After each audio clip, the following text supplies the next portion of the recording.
4000 ஆண்டுகளுக்கு முன்னாடி நான் இப்ப நிக்கக்கூடிய இந்த இடத்துலதான் அந்த மிகப்பெரிய உருக்காலை இருந்திருக்கு. இந்த ஆலைகள்ல பயன்படுத்தக்கூடிய கல் இது என்ன ஆகும்னா ரொம்ப அதிகப்படியான அந்த வெப்பநிலையில கிட்டத்தட்ட பாத்தீங்கன்னா இதுவும் ஒரு இரும்பு மாதிரியான ஒரு அமைப்புல மாறிடும். பார்த்தீங்கன்னா தெரியும், ஒரு இரும்பு மாதிரியான ஒரு அமைப்புலதான் இருக்கும். இது இந்த இடம் முழுவதும் இருக்கு பாருங்க, எல்லா இடத்துலயும் இருக்குது. காலத்துல நம்ம பயன்படுத்தின அந்த முதுமக்கள் தாலியோட அந்த மேல் பக்கத்தை நம்மளால பார்க்க முடியுது, தெரியுதுங்களா?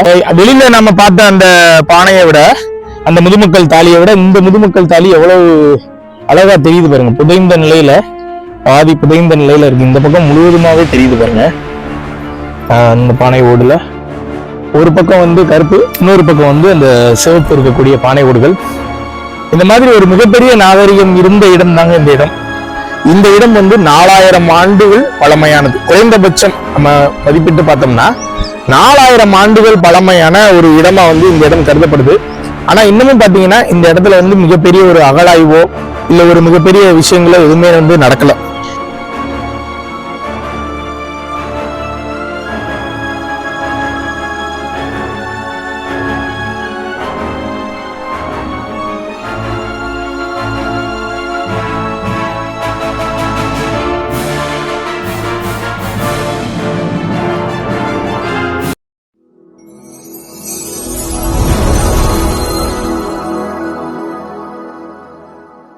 வணக்கம் மக்களே. அதாவது வரலாறு கதைகளா எழுதப்படுறதும் கதைகளை வரலாறா எழுதப்படுறதும் நம்மளோட நாட்டுல ரொம்ப சகஜமானதுதான். ஆனா என்னதான் நம்ம கதைகளை வரலாறா மாத்தினாலும் உண்மையான வரலாறை நம்மளால அழிக்கவே முடியாது.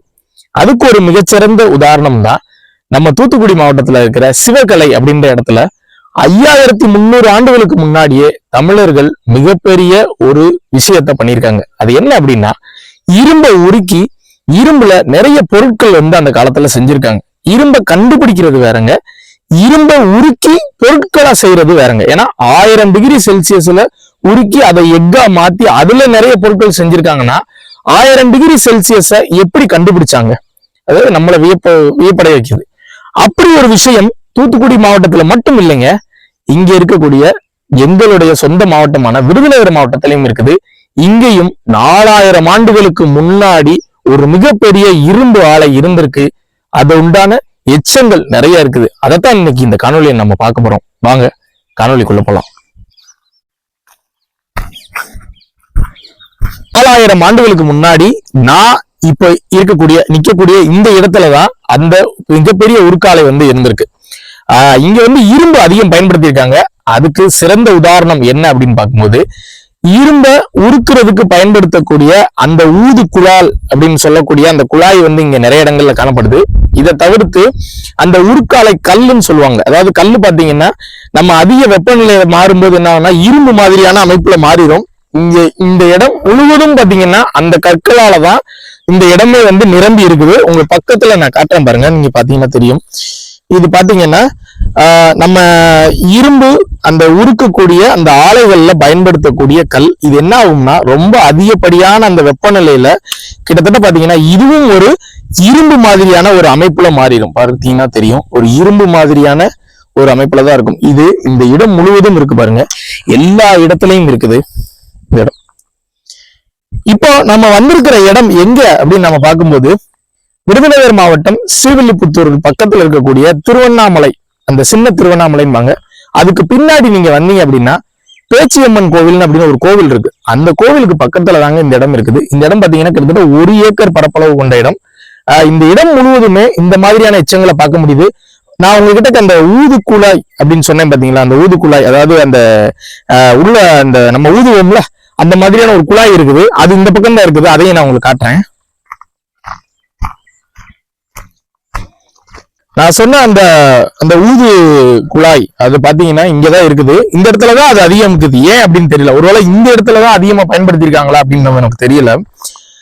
ரொம்பவும் பிரமிப்பானதுங்க. ஏன்னா ஒரு 4000 வருடங்களுக்கு முன்னாடி பயன்படுத்திய ஒரு பொருள் நம்ம கிட்ட இன்னமும் இந்த மண்ணுல சும்மா கிடக்குது. இதுதான் நான் சொன்ன அந்த குழாய். இது வழியே தான் என்ன பண்ணுவாங்கன்னா அந்த அதிகப்படியான வெப்பத்தை கடத்துறதுக்காக இதை பயன்படுத்துவாங்க.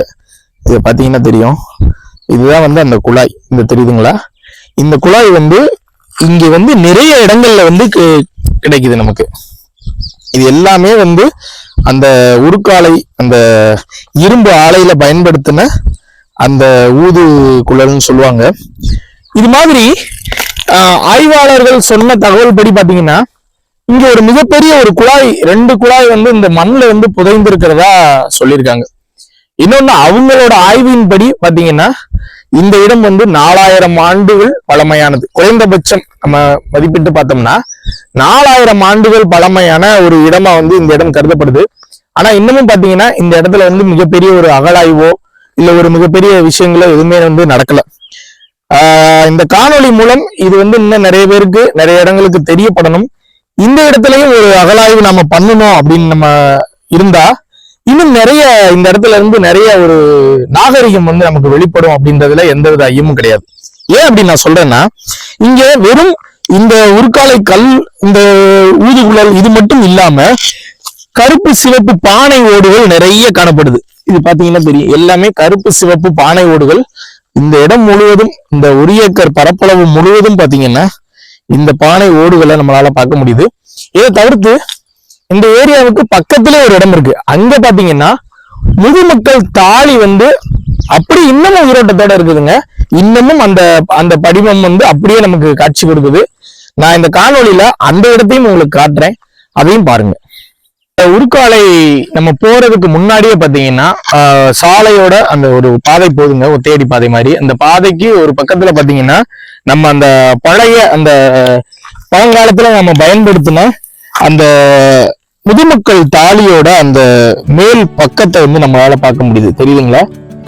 இதுலதான் வந்து பானை வந்து உள்ள இருக்கும். இதுக்குள்ளதான் வந்து என்ன பண்ணுவாங்கன்னா முதுமக்கள் வயதானவங்களை வந்து உள்ள வச்சு பூட்டிடுவாங்க. அவங்களுக்குரிய உணவுகள் எல்லாத்தையுமே வச்சு அந்த மாதிரி ஒரு விஷயம் வந்து நம்ம ஒரு காலத்துல நம்ம தமிழர்கள்ட்ட இருந்த இது இருந்திருக்கு. இதே மாதிரியான முதுமக்கள் தாலி இன்னும் நிறைய வந்து இந்த இடத்துல இருக்குங்க. வாங்க அதையும் போய் பார்க்கலாம்.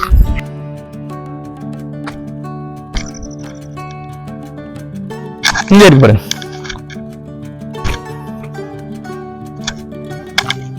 தெரியுங்களா?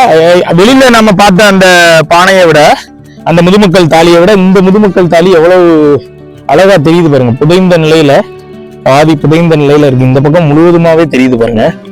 இந்த மேல் பக்கம் இந்த பக்கம் இருக்குது, இது இருக்குது. இதே மாதிரி இன்னும் நிறைய இடங்கள்ல இருக்குன்னாங்க, அதையும் நம்ம பார்ப்போம். இங்க ஒண்ணு இருக்கு, இங்க ஒண்ணு இருக்கு, இங்க ஒரு முதுமக்கள் தாலி ஒண்ணு இருக்கு. இந்த இருக்கு பாருங்க. இந்த இடத்துலயும் புதைந்த நிலையில அந்த பானை ஓடு இருக்குது. இது பாத்தீங்கன்னா அந்த கருப்பு சிவப்பு பானை ஓடு பாத்தீங்கன்னா தெரியும். இங்க வந்து சிவப்பு இருக்குங்களா, உள்பக்கம் வந்து அந்த பானை ஓடுல ஒரு பக்கம் வந்து கருப்பு, இன்னொரு பக்கம் வந்து அந்த சிவப்பு இருக்கக்கூடிய பானை ஓடுகள். இந்த மாதிரி ஒரு மிகப்பெரிய நாகரிகம் இருந்த இடம் தாங்க இந்த இடம். அப்படி இருக்கும் பட்சத்துல மட்டும்தான் இந்த மாதிரியான எச்சங்களை நம்மளால பார்க்க முடியும். முடிந்த அளவு, எங்களால முடிந்த அளவு இந்த இடத்த வந்து இந்த காணொலி மூலம் வெளியில கொண்டு வந்திருக்கோம். இதை உலகறிய செய்யணும்னா அது உங்களோட கையில தான் இருக்குது. நீங்க இந்த காணொலியை பார்க்கும்போது நீங்க பார்த்த இந்த விஷயத்த உங்களுடைய நண்பர்கள், உங்களுடைய குடும்பங்களுக்கு பகிருங்க. அப்படி பகிரும் பட்சத்துல மட்டும்தான் இந்த இடத்துல ஒரு அகழாய்வு நடந்து ஒரு மிகப்பெரிய நம்ம தமிழ் நாகரிகம் வெளி உலகத்துக்கு தெரிய வர்றதுக்கு அதிக வாய்ப்புகள் வரும். அதனால தயவு செஞ்சு இந்த காணொலியை நிறைய பேருக்கு ஷேர் பண்ணி தெரியப்படுத்துங்க. அடுத்து வேற ஒரு சுவாரஸ்யமான ஒரு பழமையை நோக்கி ஒரு காணொலியில நான் உங்களை சந்திக்கிறேன். நன்றி, வணக்கம்.